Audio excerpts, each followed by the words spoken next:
Does this mic work? Well then, that mic. It's almost hard to believe. Just a few years ago, Conor McGregor was the undisputed king of combat sports, the first UFC fighter to hold 2 belts simultaneously. The Irishman with the sharp tongue, the devastating left hand, and the charisma to light up arenas. He wasn't just a fighter, he was a movement. But today, that golden image has cracked. Headlines no longer praise him, they question him. Legal battles, sexual assault allegations, outbursts, broken promises, and above all, silence when accountability is demanded. This is the story of how Conor McGregor became his own worst enemy. Conor McGregor was born in Dublin, Ireland, and like many fighters, his beginnings were humble. Plumbing apprentice by day, training in dingy gyms by night. But what made McGregor different wasn't just his skills, it was his belief. Even in interviews as a no-name, he spoke with the confidence of a world champion. And when he entered the UFC in 2013, that confidence translated into something electric. In just 2 years, he knocked out Jose Aldo in 13 seconds to win the featherweight title. A year later, he captured the lightweight belt. With his fur coats, tailored suits, and whiskey brand, Conor was no longer just a fighter, he was a brand. But underneath the surface, cracks were already forming. The turning point? The Mayweather fight. And while we're at it, fuck Showtime too! You little weasel! Look at you, you little fucking weasel! I can see it in your eyes! You're a fucking bitch! In 2017, McGregor boxed undefeated legend Floyd Mayweather in what was dubbed the money fight. And while Conor lost, he walked away with an estimated $100 million. That was more money than any UFC contract could offer, and it changed him. He had nothing left to prove. And worse, no reason to stay disciplined. From that moment on, fighting seemed like a side quest. The hunger? Gone.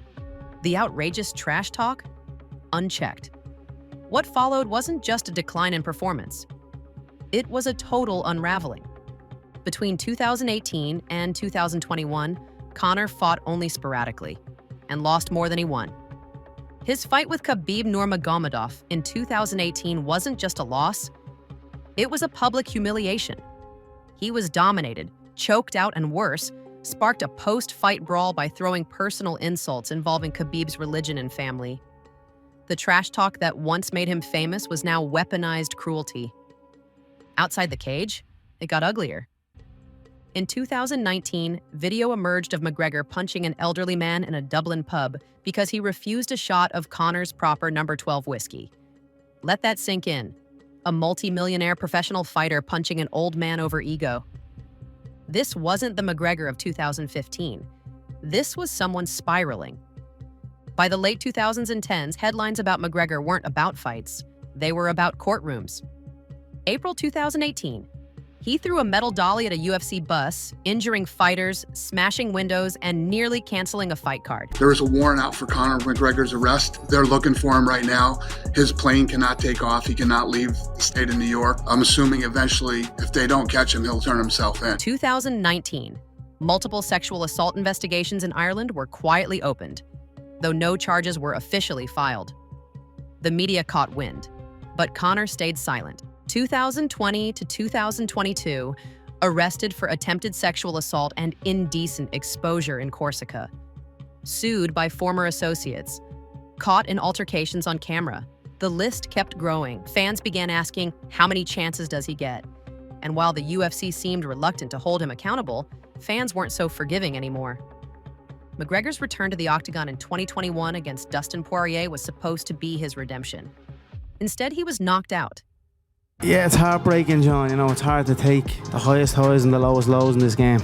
My leg is completely dead, even though I felt like I was checking them. It was just sinking into the front, the muscle at the front of the leg, and it was badly compromised. Then in the rematch, he broke his leg. But worse than the losses was the attitude. In defeat, Conor mocked Poirier's wife, screamed from the ground, and threatened to kill his opponent's family on live television. It was no longer showmanship. It was unhinged. The man who once predicted knockouts with precision now seemed disconnected from reality, desperate to remain relevant, but lacking the results or maturity to do so. One of the most telling signs of McGregor's unraveling is what he didn't do. He promised donations to Dustin Poirier's charity, then ghosted them, publicly called it a miscommunication. When pressed, he doubled down in arrogance. He vowed to return stronger, but hasn't fought since 2021. He teased movies, business empires, even presidential aspirations. None of it materialized. And his Netflix documentary, McGregor Forever, felt more like a PR spin than genuine introspection. Fans wanted accountability. What they got was deflection and more whiskey ads. Then came the NBA scandal. In 2023, McGregor was accused of sexual assault during an NBA Finals game event. Though he denied it and no formal charges were brought, the optics were devastating. Security footage, lawsuits, and a mounting public outcry turned up the heat. McGregor stayed quiet, the UFC stayed quiet, Dana White stayed quiet. And that's what's most disturbing. The silence. I'm blessed to have entered into the movie alongside him. He was patient with me. He gave me guidance, and I just took it. You know, we had a good rapport on set. He has 75 movies made. I have 75 bar fights made. And that's it. Because at this point, it's not just about bad behavior. It's about a system that enabled it. So what did happen to Conor McGregor?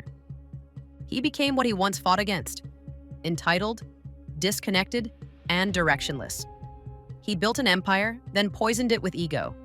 He won the world, then lost the respect of it. McGregor's story isn't just a fall from grace, it's a cautionary tale about what happens when fame outpaces discipline, when money replaces hunger, when no one tells you no. And now, as his career hangs in limbo, the question isn't whether he'll fight again, it's whether anyone still cares if he does. The tragedy of Conor McGregor isn't that he lost fights, it's that he lost himself. He was the ultimate underdog, a symbol of grit, determination, and raw ambition. But the man who once told us to dream big forgot how to live those dreams with integrity. There's still time for redemption. But redemption doesn't come through PR campaigns, comebacks, or Instagram posts. It comes from reflection, from honesty, from humility. And unless Conor McGregor finds those things, he won't rise again. He'll fade, not as a fighter, but as a warning. When do you think I'll be able to fight? I've been fighting my entire life. I just want to compete. I want to do what I love to do, and I will continue to do so. It's what I was put here to do. Let's fucking go.